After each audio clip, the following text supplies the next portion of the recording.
Berniat berdiri jika sanggup, lalu menoleh ke tempat sujud, dan itu berlangsung sampai imam sampai salam. Baru kita masuk ke rukun yang ketiga, yaitu takbiratul ihram.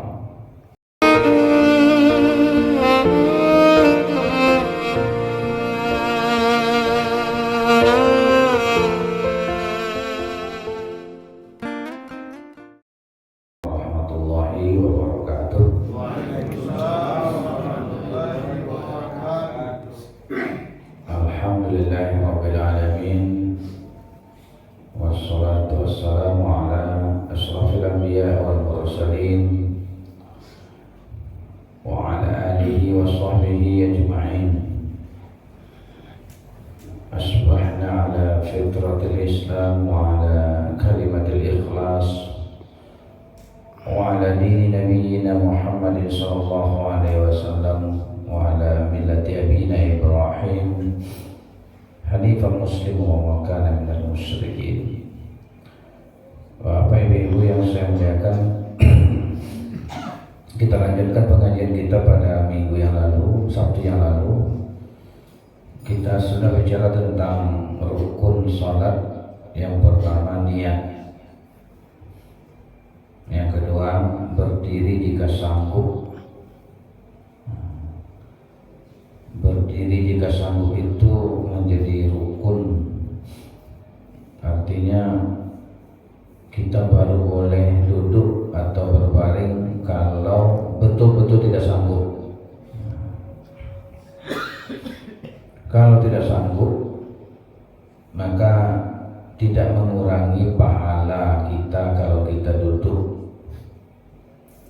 Gitu. Di dalam sholat sunat ada pilihan, kita boleh duduk, boleh berdiri. Tapi bagi yang duduk pahalanya separuh dari yang berdiri. Yang sholat sambil berbaring pahalanya separuh dari yang duduk atau seperempat dari yang berdiri.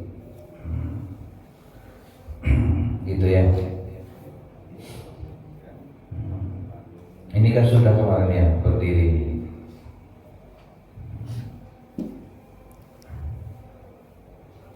Jadi sholat sunat dibolehkan sambil duduk walaupun masih mampu berdiri. Tapi ini akibatnya itu dia hanya memperoleh separuh pahala dari yang duduk, dari yang berdiri, dan yang berbaring pahalanya separuh dari yang duduk. Hadis riwayat Imam Al-Bukhari. Lalu bagaimana pandangan kita? Pandangan mata kita mengarah ke tempat sujud walaupun hadis-hadis tentang ini tidak kuat. Tetapi karena dalil-dalilnya hanya itu yang ada, maka kita pakai. Dianjurkan untuk pandangan mata kita ke tempat sujud. Di antara hadis yang terkait dengan itu ini, Anas berkata, "Wahai Rasulullah, kemana aku arahkan pandanganku ketika sholat?" Rasulullah menjawab, "Ke arah tempat sujudmu, wahai Anas." Hadis riwayat Al-Baihaqi. Ini hadis dhaif, tetapi ya, hadis-hadis tentang ini dhaif kebanyakan.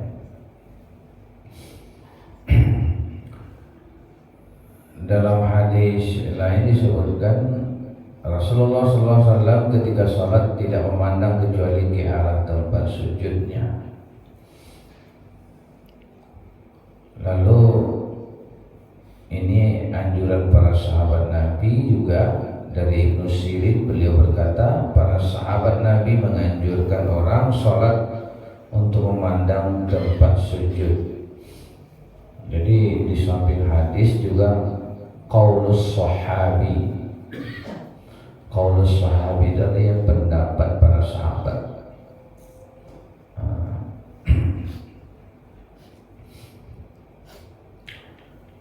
Pandangan yang terlarang, ke atas, melihat-lihat ke atas, melihat ke langit gitu ya, melihat burung, melihat jejak gitu.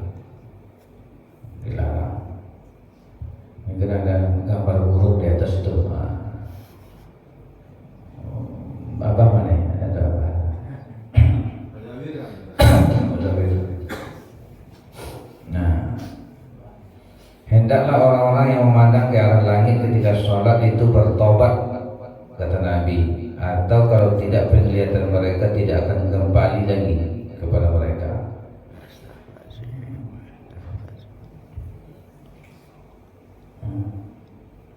Sebagian ulama malah berpendapat batalnya sholat orang yang menoleh ke arah atas. Namun jumhur ulama berpendapat tidak batal, namun berdosa.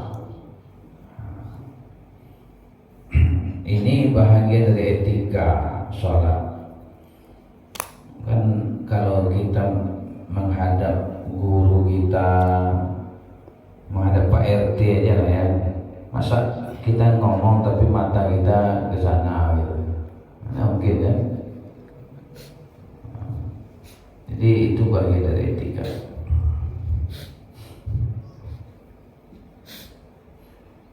Menoleh ke kanan atau ke kiri tanpa kebutuhan.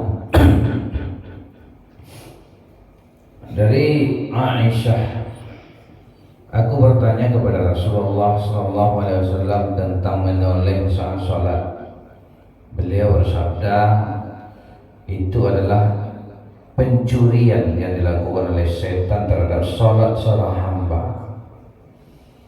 Jadi keberhasilan setan, bahagian dari keberhasilan setan.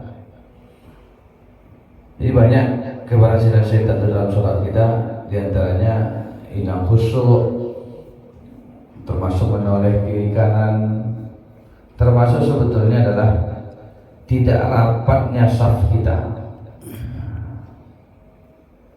Jadi rapat saf itu beradu bahu sama bahu.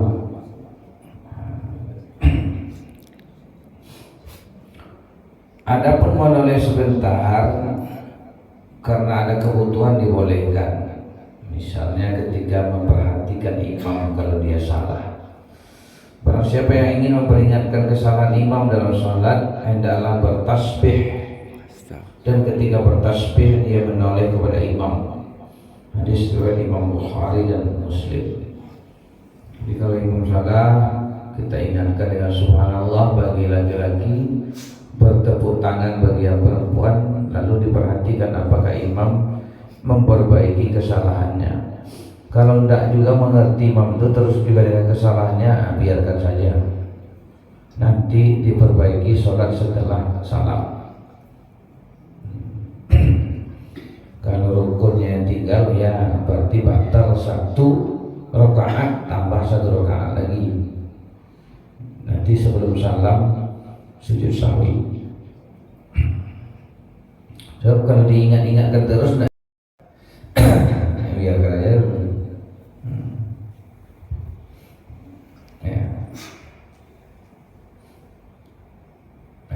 Nah, itu dikira masalah pandangan. Jadi setelah berniat berdiri jika sanggup, lalu menoleh ke tempat sujud, dan itu berlangsung sampai imam sampai salam. Nah, baru kita masuk ke rukun yang ketiga, yaitu takbiratul ihram. Itu mengangkat tangan dan membaca Allahu Akbar. Itu takbiratul ihram. Dari Ali bin Abi Thalib, Nabi SAW bersabda, miftahus salah at-tahur. Pembuka dari salat itu adalah taharah, bersuci. Wa tahrimuhat takbir. Pengharamannya dengan takbir. Artinya dengan takbiratul ihram haramlah berbicara, haramlah makan minum, haram hal-hal yang membatalkan sholat. Wa tahliluha at-taslim. Penghalalannya dengan salam. Nah, setelah salam boleh makan minum, boleh bicara. Gitu. Dari Abu Hurairah, Nabi SAW berkata kepada orang yang buruk sholatnya, idza kumta ila shalah fakabbir. Jika kamu hendak mendirikan sholat maka bertakbirlah. Ini dalilnya bahwa kita memulai sholat itu itu gerakan pertamanya adalah takbiratul ihram. Para ulama sepakat bahwa disyariatkan mengangkat kedua tangan ketika takbiratul ihram. Dalilnya adalah anna Nabi sallallahu alaihi wasallam kana yarfa'u yadayhi. Nabi biasanya mengangkat kedua tangannya ketika memulai salat. Lalu ketika dia bertakbir untuk rukuk dan ketika mengangkat kepala setelah rukuk dengan mengangkat kedua tangannya setinggi pundak. Jadi takbiratul ihram yang mengangkat tangan itu sebetulnya ada 4 di sini, ketiga nanti di hadis yang lain. Pertama takbiratul ihram yang pertama, ya. Kemudian takbir ketika mau rukuk, lalu bangkit dari rukuk ke i'tidal. Lalu nanti satu lagi dari rakaat kedua ke rakaat ketiga. Setelah tahiyat pertama naik ke atas takbiratul mengangkat tangan lagi gitu. Jadi 4 tempat kita disunahkan mengangkat tangan. Posisinya disebutkan dalam hadis ini setinggi pundak. Nanti ada yang menyebut juga setinggi telinga. Nah, gitu. Gitu. Jadi karena itu kalimat yang ada dalam hadis, maka kita ikuti. Jangan malih na wiko saja, gitu. Dia nggak ada mana, dia setinggi.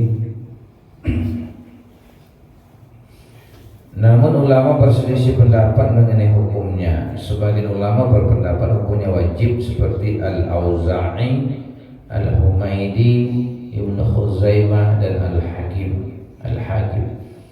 Ibnu Munzir telah menukil bahwa katanya ijma' ulama mengangkat tangan ketika takbiratul ihram itu hukumnya adalah sunnah. Jadi sebagian besar berpendapat itu hukumnya sunnah bukan wajib. Hanya beberapa orang ulama tadi mengatakan hukum mengangkat tangan itu adalah wajib. Jari-jari tangan itu direnggangkan.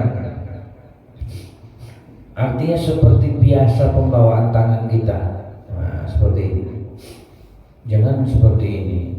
Jangan pula seperti ini. Biasakan saja. Gerakan biasa. Kan jari kita kan renggang seperti itu. Tidak dirapatkan. Bahwa Nabi SAW jika sholat beliau begini. Abu Amir perawi hadis itu mengisyaratkan gerakan tangannya. Beliau tidak membuka jari-jarinya dan tidak pula merapat-rapatkannya. Jadi biasa saja. Ibnu Qayyim At-Tahawi, Abu Yusuf dan sebagian besar ulama Hanabilah itu Ahmad bin Hanbal ya, pengikut Ahmad bin Hanbal menganjurkan mengarahkan telapak tangan lurus ke arah kiblat. Nah, gitu. Bukan begini, tapi begini. Bukan begini. Mengarahkan tangan ke kiblat. Ketika mengangkat kedua tangan itu diarahkan ke kiblat dengan dalilnya adalah hadis riwayat Al-Baihaqi, jika salah seorang kalian memulai salat hendaklah mengangkat kedua tangannya lalu hadapkan kedua telapak tangannya ke arah kiblat. Hadis ini dhaif, tapi karena ini dalil yang ada ya kita ikuti walaupun dhaif.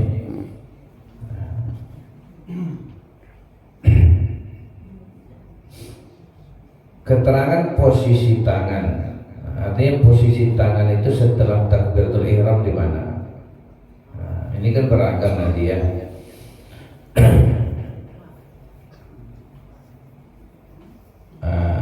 Imam At-Tirmidzi berkomentar, ada sebagian ulama meletakkannya di atas pusar, sebagian lagi di bawah pusar.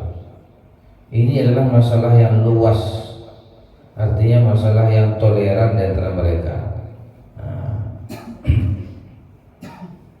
Boleh di atas pusar, boleh di bawah pusar. Boleh pula di atas dada. Nanti kan macam-macam, ada yang di sini, ada yang di sini, ada yang model orang Malay ada yang lapeh sedang. Itu masalah yang luas gitu, artinya semua dalilnya ada. Nah, makanya kalau kita pergi ke Makkah, Madinah, macam-macam bentuk tangan di mana posisinya.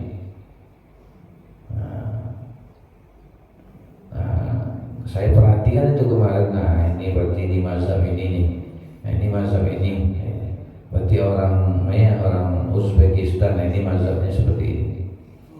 Ada yang dari Afrika, mazhabnya seperti ini. Nah, kita perhatikan itu baik-baik.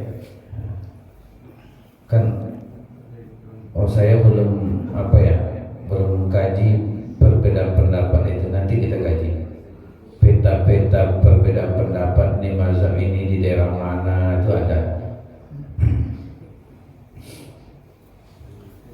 Ibnu Qayyim al-Jauziyah menukilkan dari Imam Ahmad bin Hanbal, dari Abu Talib, dia bertanya kepada Imam Ahmad bin Hanbal, di manakah beliau meletakkan tangan ketika sholat? Beliau menjawab, di atas pusar atau di bawahnya.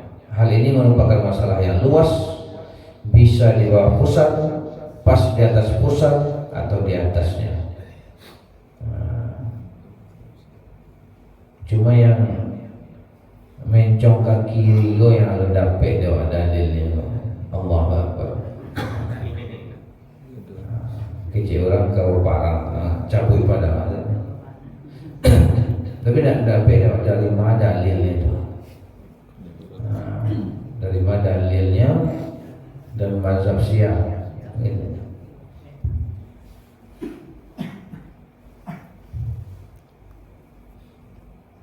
Nah, ini perbedaan pendapat itu. Pertama, tidak bersedekap sama sekali. Allahu Akbar, turun ke bawah, lapis. Itu dalil yang dipakai ulama yang menyatakan bahwa sunnahnya malah tidak bersedekap sama sekali adalah hadis Ibnu Khuzaimah. Rasulullah dahulu ketika sholat, beliau mengangkat kedua tangannya sampai sebatas kedua bahu beliau, lalu beliau takbir dan berdiri tegak sampai setiap tulang kembali ke tempat asal. Kalimat setiap tulang kembali ke tempat asal itu diartikannya kira-kira kalau lah takbir awak dilapeh kama apa itu untuk ke bawah. Tulang tuh bawaannya kalau Allah Akbar dilapeh ke bawah, bukan Allah Akbar kasih ke bawah gitu. Nah, itu dalilnya. Ya, tempat asal tulang tangan tidaklah di atas dada atau di bawah pusar, tetapi lepas. Maka setelah takbir tangan kembali ke posisi awal, artinya lepas saja, tidak bersedekap. Ini penafsiran ulama mazhab Maliki. Nah, maka nanti Bapak Ibu kalau lepas tangan itu biasanya kawan-kawan muslim dari Mesir, dari Aljazair, Libya, Maroko, Afrika Utara itu sampai ke Spanyol, wilayah yang secara tradisional bermazhab Maliki.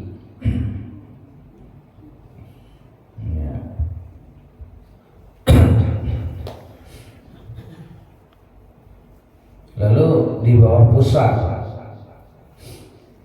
Ali bin Abi Thalib berkata, sesungguhnya dari sunnah dalam sholat adalah meletakkan telapak tangan di atas telapak tangan kanan di bawah pusat.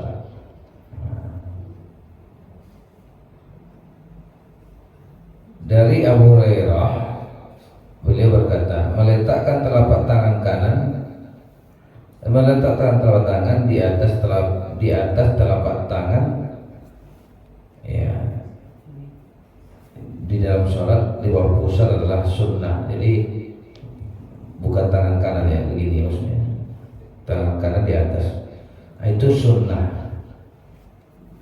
Jadi dari Anas radhiyallahu an, beliau berkata termasuk akhlak kenabian meletakkan tangan kanan di atas tangan kiri di bawah pusat. Ibnu Hazmin menyebutkan secara mu'allaq tanpa sanad dalam kitab Al-Muhalla. Jadi ini dalil.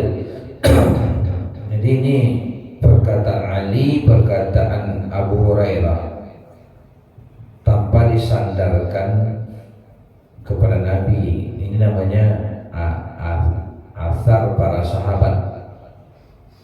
Di antara dalil yang dipakai oleh para ulama dalam menetapkan hukum-hukum dalam Islam itu adalah qaulus sahabi, dari perkataan sahabat.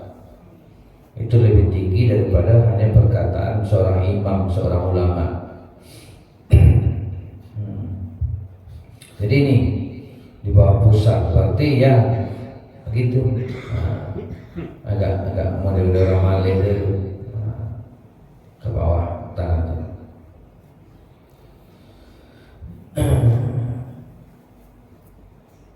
Tangan di atas dada. Nah, daulah di atas dada. Gitu. Dari Abu Zubair, dia berkata, saya diperintah Atha untuk bertanya kepada Sa'id, di manakah tangan diletakkan saat sholat, di atas pusatkah atau di bawah? Maka beliau menjawab, Sa'id ibn Musayyab, di atas pusat. Al-Baihaqi mengomentari asar yang paling sahih pada bab ini adalah asar dari Sa'id bin Jubair, bukan Sa'id bin Musayyab. Sa'id bin Jubair adalah sahabat Nabi. Nah, jadi Sa'id bin Jubair mengatakan ini di atas pusat atau di atas dada. Latigo adalah lape di bawah pusat, di atas pusat. Lalu di atas dada lah, nah yang ke sini. Ya, kan ada berapa begini kan? Dari Wa'il bin Hujr, dia berkata, Wa'il bin Hujr, saya sholat bersama Rasulullah SAW dan beliau meletakkan tangan kanannya atas tangan kirinya di atas dadanya, ala sadrih, di atas dadanya. Jadi di atas dada itu mana yang atas itu? Ini dada, atasnya ke sana, bisa seperti itu diartikan orang. Ada yang artikan ini dada, atasnya di atas, arti gini. Nah, semuanya itu punya dalil.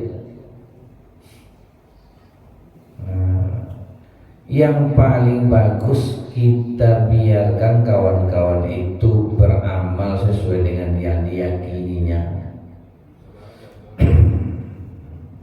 Ya. Itu saja yang penting itu. Karena semuanya dalilnya tidak pula ada yang mutlak kebenarannya, ya kan? Tidak kalau Rasulullah, perintah sahabat, asar. Jadi kalau tidak mutlak mana, tidak 70 mana dalil itu ada, tidak bisa katakan orang tu bid'ah macam-macam. Aku mengaku itu tidak bisa. Kau dalilnya 2 lawan 2, 3 lawan 3 kan gitu. Tidak mutlak. Pak Zawir, tidak mau dikalah Pak Zawir bangga.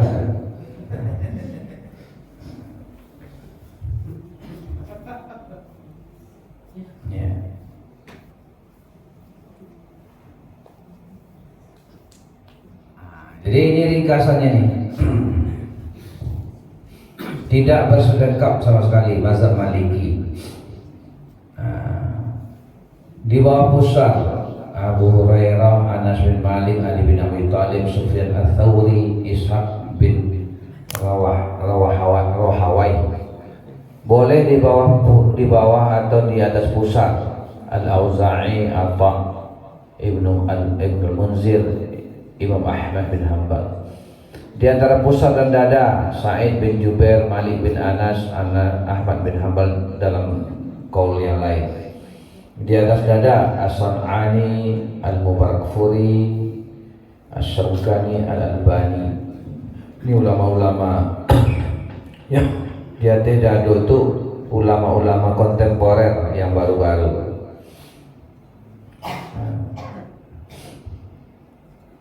Nah, ini kira-kira Pak.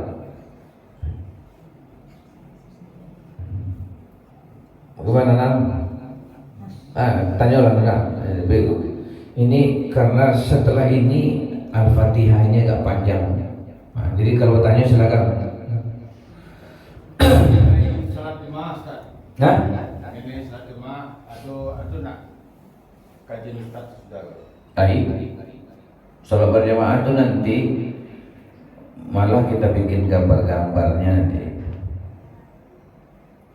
Untuk masalah imam, Iya, jamaah itu satu di imam.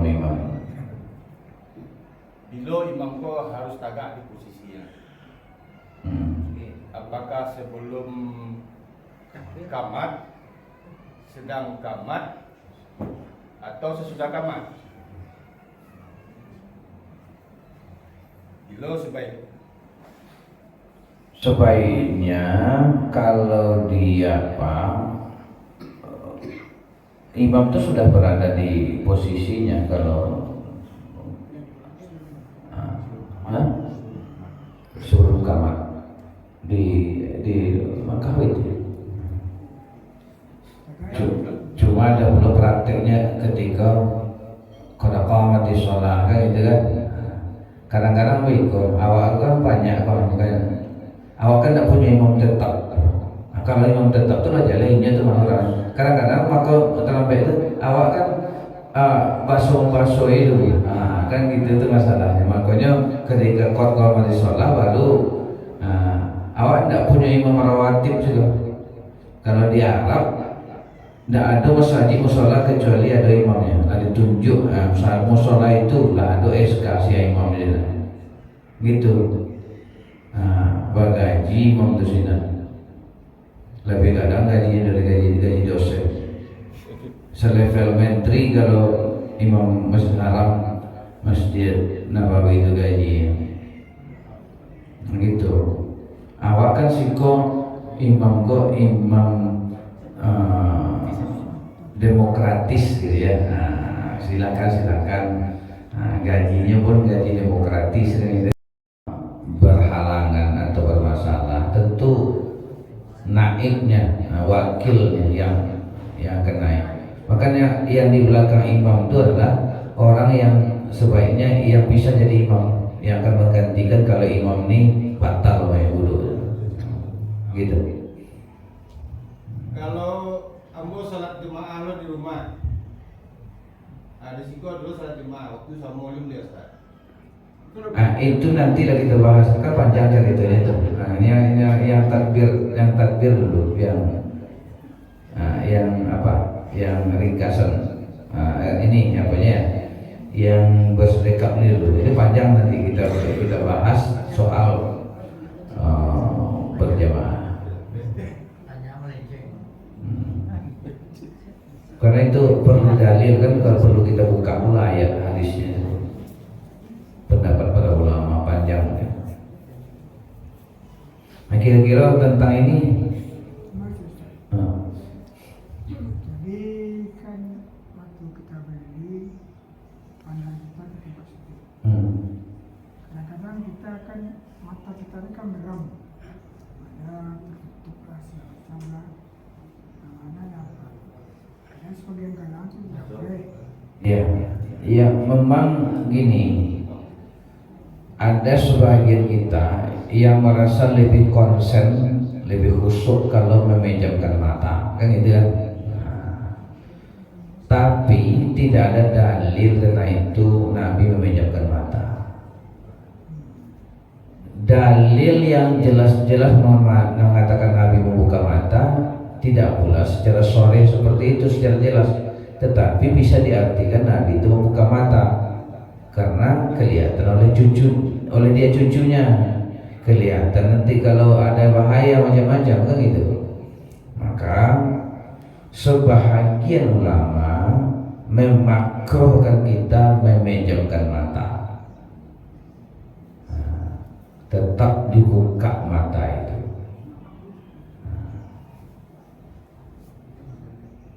Jadi biasakan khusyuk dengan tetap membuka mata. Gitu. Hanya pendapat ulama saja yang memakruhkan berdasarkan penelitian terhadap hadis-hadis Nabi yang bisa disimpulkan Nabi itu membuka mata.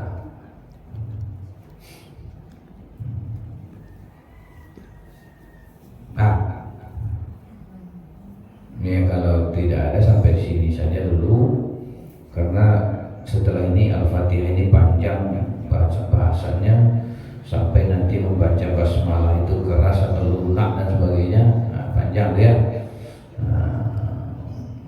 Banyak maaf, terima kasih, wabillahi taufiq wal hidayah. Wassalamualaikum warahmatullahi wabarakatuh.